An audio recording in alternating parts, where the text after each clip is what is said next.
Hello, my silly little flockers. It's Carla, and I'm here today at my neighborhood grocery store to figure out what makes snacks taste like chicken so that I can figure out how to make vinegar chicken popcorn for you.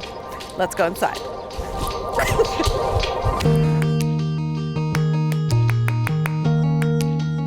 Oh, wild buffalo. Oh, here's my buffalo. Secure the bag. We're heading home. Before I get into all the chickeny flavored snacks that we just went out and bought, I knew from the start a couple of things. I knew that I wanted this popcorn recipe to have butter because my other popcorn recipe famously does not have any butter. My problem with most buttered popcorns is that the butter is either artificial butter, so it's not butter at all, or it's clarified butter, which congeals in the bottom of the bowl. In order to eliminate that and also build up flavor, I was like, I will go one step further and I will make brown butter. And the brown butter is also gonna give me that like crispy fried flavor that you get from frying chicken. Even though this recipe went through literally 5 different iterations, it always had the brown butter. So it's 1 stick of Danish Creamery European style butter, and it's gonna make enough of this delicious butter for a really ginormous batch of popcorn. And I also wanted to use the whole stick and like not make it complicated. This episode is sponsored by Danish Creamery. Danish Creamery makes a special kind of butter. It is small batch and extra churned, which yields a higher butterfat butter. Danish Creamery has 85% butterfat, which is higher butterfat than your standard stick of butter. What that means in practice is less liquid content and a lot more flavor in its place. You guys already know we love fat in this house. The Danish Creamery European style butter is the secret ingredient in today's recipe for vinegar chicken popcorn. The way that the spices bloom in this high butterfat Danish Creamery butter is delicious and aromatic, and you guys will understand when you see me make it. The people at Danish Creamery know that attention to time, detail, and using truly exceptional ingredients makes a world of difference. I could not agree more, and I'm all about that. Just wait until you taste this popcorn. Mwah. How much of the popcorn journey did you actually witness me going on? I had one of them, and it was the first one. And it didn't really taste like chicken. I could figure out vinegary and I could figure out spicy. Sure. But I was going for buffalo chicken and I just didn't taste chicken. Here are some things that are supposed to taste like buffalo chicken. Monosodium glutamate. Love the stuff. MSG. Look at this one. It just says flavor. This one has MSG and natural and artificial flavors. Chicken seasoning. I've never seen this brand before, but what is chicken seasoning? Salt and spices. My thing is like, what is giving it the chicken flavor? What is the chicken part of chicken flavor? Where's the chicken? Somebody find me the chicken. This one actually has powdered chicken and rendered chicken I think fat. that's the way to go. Powdered chicken, hard to find in stores. So what I learned from all of my chicken seasoning and spicing journey was that usually what makes things taste like chicken in this world of snacking is MSG. Sure. Salt, sugar, natural and artificial flavor, and once in a while, chicken fat. But it's not actually chicken. There was a moment in time where I thought about telling you to go to the store and buy a ramen kit and just take the seasoning packet out of it and put it on the popcorn. We could do that. That felt, to me, Kind of lazy. Kind of lazy. Kind of like cheating. Especially when Magical 7 Spice Umami Popcorn is so iconic and special. And I'm like actually competing with myself at this point. Bye. Bye-bye. Bye. I went through a bunch of different bouillon adventures. Chicken bouillon in the cube, the powdered version, it wasn't giving chicken. I went back to my favorite bouillon, which only comes in a paste. These are the trials and tribulations. There are some videos out there that just show melting bouillon into butter and pouring it over popcorn, and it looks great, and it's a fraud. It's a lie and it's a fraud, because what happens is not that. That is not what happens. You have to dissolve the bouillon in water, which is what we normally do. We take bouillon, we dissolve it in water, and then you have like chicken stock, essentially. You have to dissolve it in water, but then you have to combine it with the butter, and we're also cooking off liquid. It's a whole thing. While I've got my little chickeny mixture reducing, it does help to cut the Danish Creamery European style butter up into smaller pieces so that it melts quickly and evenly. And I'm just gonna start by doing that. And it doesn't have to be cold, but it helps if it's not like freezing cold. It's just gonna take longer. And one of the coolest things that I've learned about European style butter, high butterfat butter, the reason why bakers love it so much is because it has elasticity, like higher fat, less liquid, makes more stretch and bend to your pastries. And you can kind of feel it when you are cutting it and shaping it, that it's just got this like kind of stretch to it. So you can kind of tell when the mixture is reduced, because you're gonna start to see the granules of the bouillon. It dissolved, but it needs this available liquid. So you'll start to see little crystals of bouillon, and that's when you know it's time to add the butter. And once the butter goes in, I don't want to rush this process. It's going to be very similar to any other time that you might have made brown butter, but the bubbles are going to look a little bit different, like glossy, stretchy, shiny bubbles. The bubbles are going to change from being like really big and gigantic to this kind of like light and foamy at the end. So with the brown butter and bouillon, you need to follow the time that's in the recipe. And other things that you need to be looking at and for is this browning up on the edge, which is actually more of the bouillon solids coming back and like reattaching to each other, and scraping up the bottom, which is going to be a mixture of browned bouillon and browned milk solids. The flavor of the bouillon has infused into the brown butter, and the bouillon itself also got brown and the butter got brown. So it's a lot of layers of flavors. So there's gonna be a lot of nice, like caramelly, rich, cooked bouillon that now has the flavor of like just very roasty chicken flavor. So how'd she do it, folks? How did she do it? Starting with that like hot sauce, butter, chicken dream. I knew I needed the vinegary thing, because if you look at a bottle of hot sauce, it's chilies and vinegar and salt. So I needed that vinegary flavor, and I needed the spicy, and that was relatively easy. So you can buy powdered vinegar. It might take a little specialty store, or you're gonna order it from Calustians, but this is white distilled vinegar powder formation. So it's 2 parts that.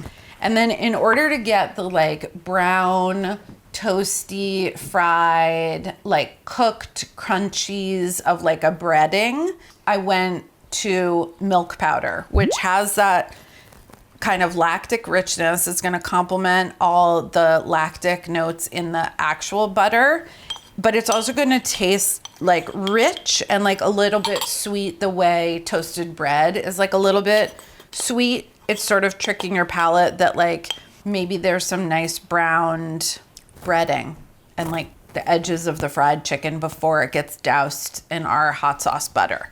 Got that from milk powder. And then spiciness. I was just going with cayenne, because cayenne is a really kind of classic hot pepper that's used in a lot of hot sauces. Some like Tabasco, if you look at Tabasco or Frank's, like they don't always tell you what kinds of chilies it is. And I could have gone on like 77 Reddit, but I didn't. I just put cayenne in it. Then in my spice aisle journey, because I did stand and stare and spend a lot of time just in the spice aisle, I kept seeing chipotle powder, and I was like, well, that's nice, because it's like way more smoky, because it's smoked and it's a different chili. So I brought that in just to give a little like dimension. This is like contour. Like if the cayenne is the blush, the chipotle is like the contour, if you know what I mean. If you know, you know. So we have sour, we have like sweet, toasty, aromatic, and then high register like spice, fruit, and then like a nice bittersweet smoke and also more heat. You need sugar to complement all that because it's like, otherwise it's just too vinegar. It's just like hot and spicy and like nothing else. 3/4 teaspoon granulated sugar. And that's where I was for a long time. It was this mix, and this is a good thing to get going and have. And I made the popcorn and I was like, it's good, but I'm still not getting chicken.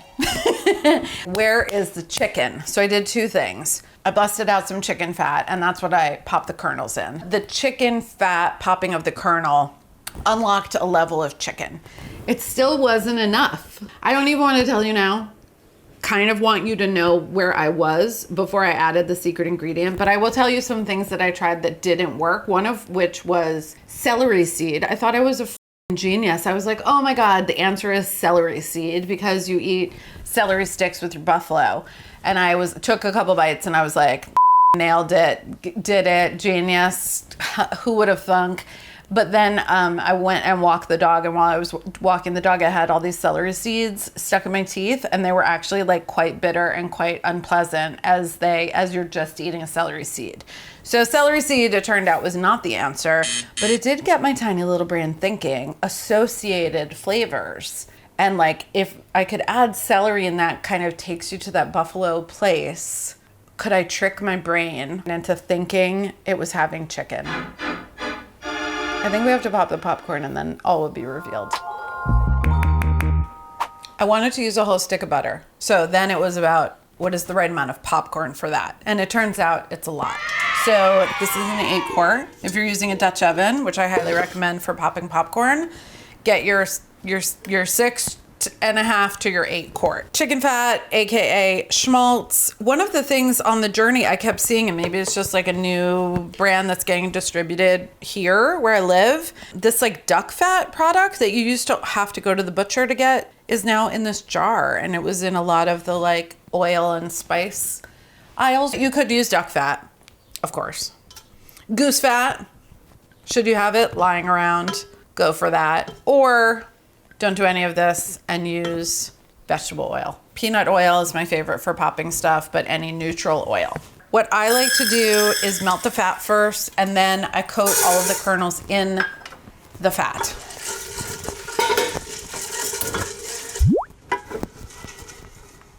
This is a no kernel left behind household, and I want all the kernels to pop. The best sound. Is there a better sound? Do they make white noise of popcorn popping? That'd be a good one.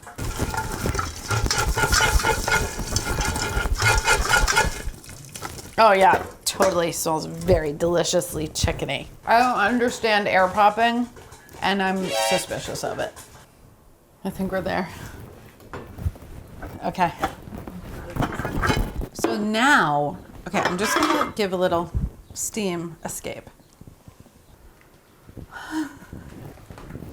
Gorge. I talked about the spatula in a different video, and someone was like, I love that spatula. They were like, am I doing something wrong? Because I actually like that spatula. It was that it wasn't right for the job that I was doing in the moment, but it is really good for tossing popcorn.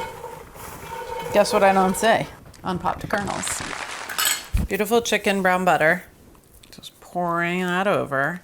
And I'm doing this in the pot for a couple of reasons. One is that it's just a great vessel and it's already here. So like, why get something dirty? Obviously everything fits, but I'm going to use the residual heat of this stock pot with the butter to bloom the rest of the spices.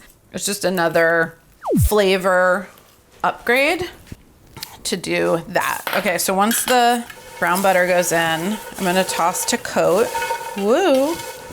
Beautiful, evenly coated. You need that because these spices need something to stick to.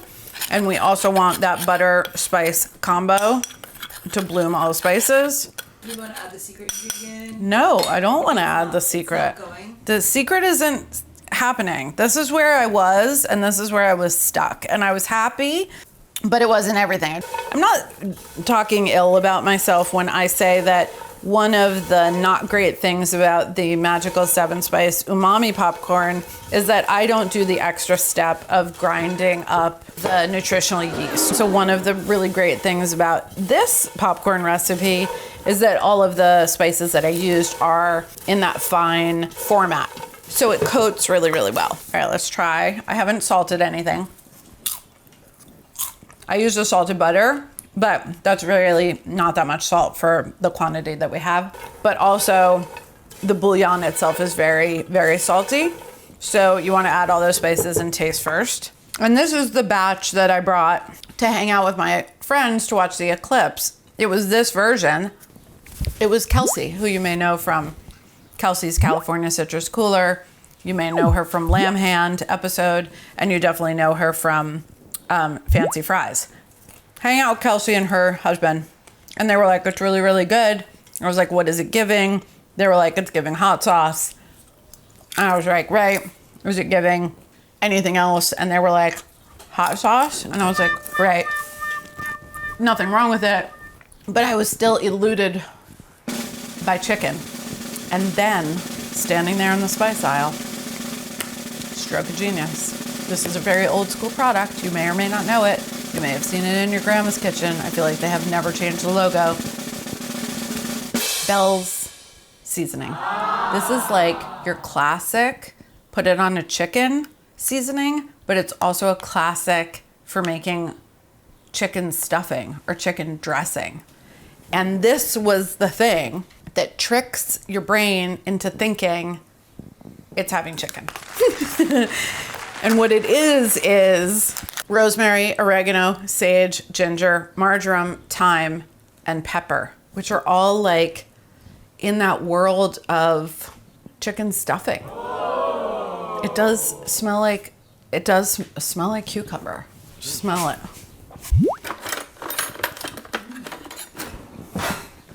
It really is melony. On some Melon. So just half a teaspoon of Bell's chicken seasoning, which is not chicken. It's a seasoning you would put on chicken and eat with chicken, but it makes your brain think it's chicken. I feel like the little kid who says it's corn, but it's like every time I taste it, I'm like, it's chicken. So I thought I was on the cusp of buffalo chicken. It turns out I made vinegar chicken popcorn. Vinegar chicken is like a pan roasted chicken that you finish with butter that browns and like lots of vinegar, and it's like tangy and juicy and chickeny and browned and roasty. So I think what I learned was there's a reason why there's no buffalo chicken popcorn on the market, because it's impossible. And I also learned that you can put butter on popcorn and not have it congeal. You just have to take a high butter, cook out the remaining liquid that was in it, and then you have added value butter that coats and enrobes and never gets weird and gloggy. There were twists and there were turns, but there was one thing about this popcorn recipe that stayed the same. Thank you again to Danish Creamery. We love fat in this house. Straight edges. See this?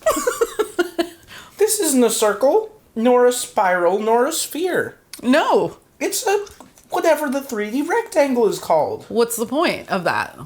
Right here. That's the point. That was the beginning, and it was also the end. It's the whole point of everything. What do you taste? I taste chicken. Do you think this is better than the one I usually make with nutritional yeast and Aleppo? It's hard because this seems like a lot more complicated, but I think it's really good. I think it's worth the effort to try it once. That's all we want. That's all we need, guys. Just try it once. Just try it the one time. You know, I think it's worth trying once. And if it's too much, then go back to Magical 7 Spice Umami popcorn. Now for the moment we've all been waiting for. Can I get a drum roll, please?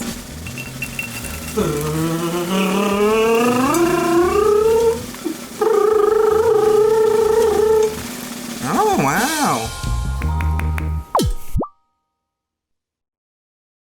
That's true.